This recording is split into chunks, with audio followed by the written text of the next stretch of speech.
Good morning. Welcome to my podcast named Woman's Right. My name is Camila Garcia. I study in Prepatec Vallalto, and in this podcast, I will be talking of how child marriage is a big problem in the world.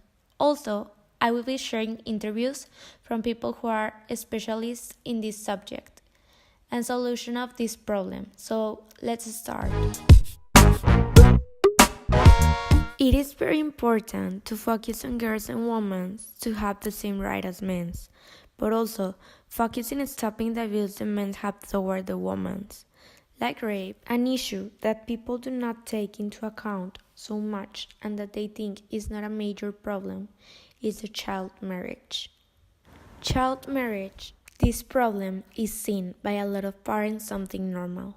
The girls are forced to run a lot of risks. One of the risks that is the most common is the one of sexual violence, and because in the majority of the countries that have child marriage doesn't have enough resources, the girls are at the risk of contracting to HIV and AIDS. Some causes of this problem in Niger is of the poverty that the country has, the beliefs and the level of education they have. Also, in Niger, the civil code says that the boys can get married when they are 18, but for the girls it's from 15 up. But even if the civil codes say that, they don't even respect it. It seems that there is no code. There are even girls that get forced to marry at 12 or 13 years old. At that age, you're not even ready to think 100% by yourself. Child marriage also can bring many problems for the health of the girl. Almost all the girls that are married in a young age give birth at 15 years old, and this can cause the death of the girl or the death of the child or both deaths. 30% of the girls at that age are malnourished. 48% were affected by obstructive fistula for the first time at age 10 and 19. This has been a problem in Niger since a long time. There are a lot of NGOs who are trying to stop this problem. But even if they try to improve the education, talk to the parents, and explain the problems to the people who are doing this, the changes that are made are small. So, here comes a question. Are people doing something to stop this problem? And responding my question, yes, there are people doing something to stop this. As I already said before, Niger has a big problem with the subject of child marriage, but although they see it as something normal, there are people who are trying to change this kind of thinking. Girls Not Brides is an NGO that helps the girls that are being forced to get married.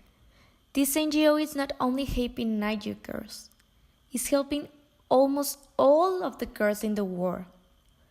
This NGO has mainly 6 goals.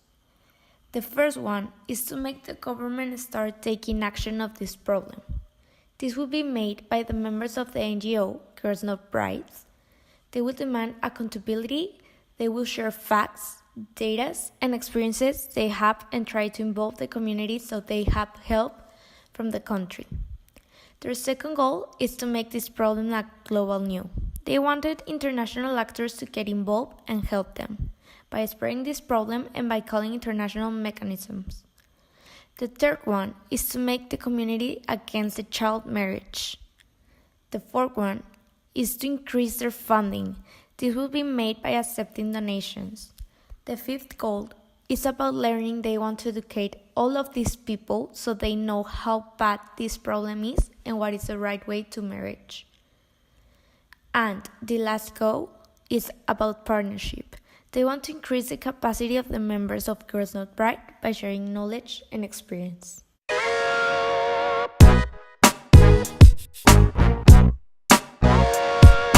After getting all this information, I have the opportunity to interview several experts on this subject, or who have seen or experienced a situation like the child marriage.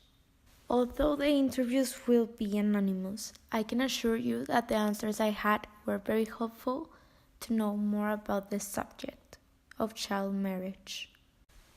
What do you think about children who are forced to marry people older than them? In my opinion, I think that everyone should choose who to marry, but my opinion is based on what I live in my society.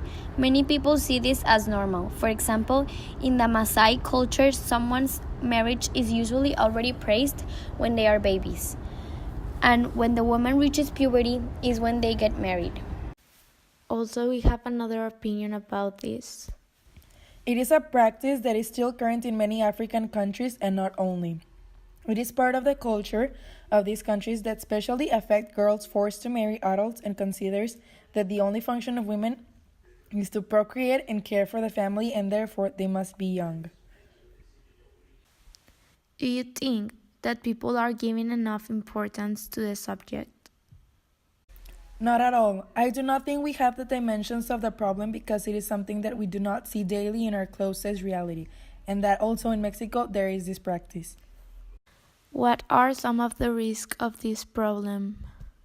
As I commented, being the practice focused on the young women having children at an early age, the biggest risk has to do with health. The body of the girls, even if they have the basics to procreate, is not fully prepared to do so, and therefore it becomes delicate to carry a pregnancy to term. The complications that it can suffer can lead to permanent damage to your body. In addition, at the early age corresponds a set of responsibilities and tasks according to it, and among them is going to school, live with colleagues, play. Yes, I stayed a few days with Maasai tribes. I met a girl who was barely 15 years old. She was married and pregnant with a man from the tribe. That Maasai tribe were nomads, and 20 families were living together. There were more women because almost all women shared a man. How should you act and what do you have to do if you are involved in this problem? I think nothing because it is normal for them, and if they are happy, then they should continue like this. But it makes me sad how the woman despises herself. What do you think could be a solution to this problem?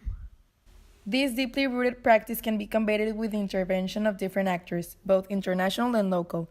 The UN with UNICEF could carry out an awareness campaign in the countries with the highest incidence.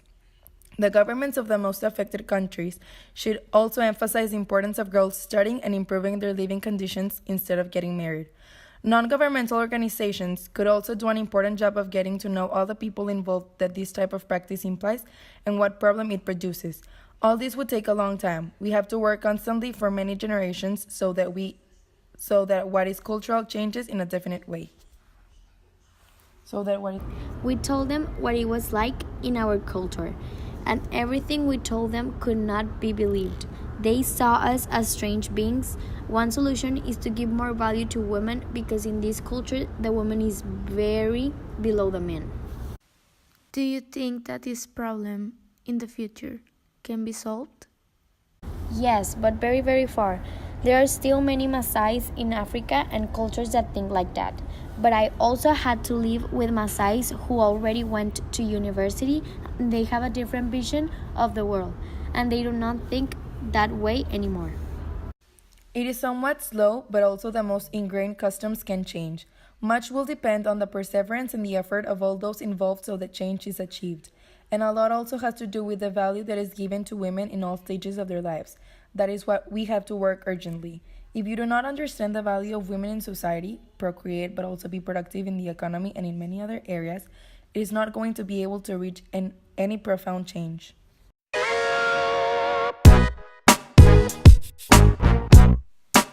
So, those were the interviews. As we could see, the specialists in this topic, they believe that the problem can be solved and hopefully it will be solved. Now, to conclude this podcast, I wanted to add that child marriage is not a problem which can be solved from one day to the next. And it is also a problem that very few people give importance. We must support the organizations that are trying to end this problem and also help girls who suffer this type of abuse. We would not like that one of us or a family will pass this problem. Many thanks to the specialist interview and many thanks to you for listening to me. Thank you.